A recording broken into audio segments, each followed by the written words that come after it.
Por exemplo, a gente não pode mais hoje, nessa época, quando Bertrand Russell, em 1930, publicou um clássico dele, Filósofo dos Tempos Modernos, e me impressionou muito quando eu o li, ele dizendo que o telefone e o automóvel, acho que já disse isso aqui a vocês, né, mas vale a pena lembrar, favorecia, porque como eu vou aplicar, nunca o fiz. A pessoa poderia ser amiga de alguém em outro bairro da cidade.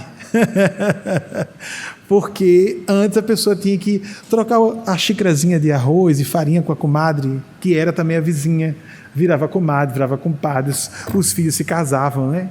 Isso até pouco tempo atrás. E no Brasil inteiro, no mundo inteiro. Aí surgiu esse... Nossa Senhora, nos anos 20, Nossa Senhora com todo respeito, nos anos 20, vários autores foram a público nos Estados Unidos, porque em 1925, 7 em cada 10 famílias americanas já tinham automóvel. 7 em cada 10 famílias. Nós no Brasil, eu não sei qual percentual hoje, mas bem. Os acidentes de carro e como o automóvel estava fazendo mal à moral da família americana porque os casais estavam se encontrando no carro, os carros. Essa história de Mattel, sem entrar em detalhes. Quando lançamos o programa 96 via satélite, que teve uma audiência que vale interessante, era só para parabólicas, mas eu não sei, os que estavam nos bastidores percebem se havia menos audiência do que quando foi em rede nacional em 2001. Era para parabólicas, mas havia uma coqueluche no país na época de parabólicas, vocês devem se lembrar os que estavam adultos na época. E eu me lembro que já lá se falava muito, tem um centro aqui, assim para seguir, mas eu fui ao centro, não é como vocês falam. Por isso que em 2008 nós nos desligamos do movimento espírita com todo respeito aos espiritistas convencionais, porque nós temos uma visão muito distinta sobre muitos assuntos. Aceitar a reencarnação, comunicação com o mundo espiritual e imortalidade da alma não são suficientes para nós nos dizermos espíritas. É mais budistas aceitam isso, hinduístas diversos aceitam isso. Sim, aí onde tem um centro semelhante, vai encaixar com Bertrand Russell. Onde tem um centro semelhante, hoje nós podemos dizer, o grupo pode ser sim, vivido e sentido à distância. Emma Stone disse, eu estou bem, acompanho tudo à distância. Emma Stone tem uma afinidade com o nosso grupo que pouca gente aqui dentro tem. Vocês viram as opiniões dela? E ela chegou sem vergonha, vamos falar sobre sexualidade. Deixa eu falar, eu não consigo dizer em português, nós temos que enjoiar nosso corpo. Achei isso o máximo, que maravilha. Uma mulher distinta e casta, quem conheceu Emma viu, não é aquela até distância física natural da Saxã, e dizendo que bom que a Eugênia manda a gente desfrutar dos prazeres do corpo também, libertar o corpo, sem perturbações. Pode-se falar de masturbação, pode-se falar de sexo, da identidade de gênero, que é outra coisa, já conversou com Linda Brasil na época, da identidade de gênero, da orientação sexual. Ela destacou a importância da fala de Eugênia sobre o assunto. Então, a distância a pessoa pode acompanhar, se a pessoa está vendo em tempo real, é importante. O ser ao vivo, as pessoas que acompanham ao vivo, mas eu me sinto satisfeito, satisfeita, se eu vou para um lugar com princípios que ferem muito os meus valores, se eu vou para um ambiente em que há proposições que me violentam a forma de ser e sentir, eu não vou conseguir relaxar, concordar com tudo, é impossível. Seria ingênuo, seria imaturo, mas imaginar que vamos para um lugar e tudo que for dito eu concordo. Eu posso até estar errado em discordar, mas eu tenho que discordar. Se estou discordando, ponto. Minha consciência aprova, prova. Não aprova, não aprova, ponto. Aí depois descubro que não foi a consciência, foi meu preconceito. Pronto, aí a gente muda. Não foi consciência nem preconceito, foi uma coisa mais profunda, semelhante a preconceito, um paradigma estabelecido que eu não via como uma lente que filtrava e distorcia.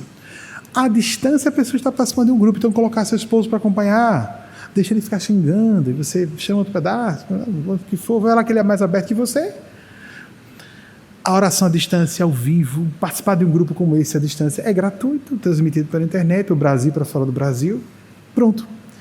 Isso me tirou uma culpa que eu tinha desde o início, porque era muito claro, eu saboto, nem peçam, quero abrir um grupo aqui na minha cidade, não peça, não é o propósito, nós não temos intenção de criar uma rede de grupos da instituição. Isso é uma coisa do passado, amigos. É um paradigma ultrapassado, isso é perigoso, voltamos àquela coisa de organizar uma estrutura formal de religião.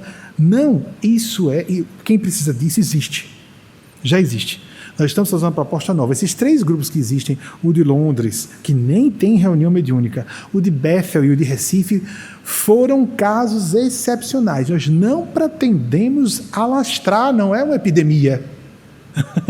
Deixa eu colocar logo o tempo. Para mim isso é vicioso. É uma coisa de consciência, de coração, não é uma nova religião. Jung falou muito forte sobre isso. Desculpem citar Jung novamente, baseado em Jesus também. Jung disse que as religiões eliminam a legítima espiritualidade. Recentemente um espírito falou bem parecido. As religiões matam a espiritualidade legítima. Mateus Anacleto disse isso. Assim como Jesus disse, em verdade vos digo, haverá dia em que o Pai será adorado, não em templos de pedra, mas em espírito e verdade. Jesus falou isso. Significa dizer que todo mundo que está em religiões convencionais está errado? Não. Há pessoas decentíssimas, seres de luz, acham que o Papa atual está fazendo um grande serviço, que Deus dê a ele muito tempo de vida, né? Há pessoas, Dalai Lama, há grandes líderes espirituais e religiões, que embora o budismo não seja assim tão organizado, mas não deixa de ser uma religião antiga, tradicional, é uma religião. O que interessa é que agora nós não fiquemos presos mais ao telefone, nem ao carro, porque eu vou até aquela igreja, está perto do meu bairro, então eu vou aí. Nós mudávamos o lugar de realização da palestra, algumas pessoas deixavam de frequentar. Numa cidade pequena. Foi muito comum isso ocorrer, assim, grupos grandes de pessoas. Nós temos que quebrar esse paradigma do século XX e dos séculos anteriores. Realmente, às vezes, é um inconveniente a distância física. Veja a distância, por exemplo. De uma cidade para outra, de um estado para outro, de um país para outro. E a gente pode gravar, botar para gravar e arquivar, porque a gente não está publicando na íntegra as palestras atualmente. E depois assiste em outro momento. Que também até isso, essa questão do tempo. Mas para um fenômeno espiritual, precisa que seja em tempo real, para atender a necessidade de um encontro semanal de busca de Deus. Porque Jesus disse, onde 2 ou mais estiverem juntos em meu nome, far-me-ei em nome do céu, Deus superior, da transcendentalidade, far-me-ei presente no meio delas.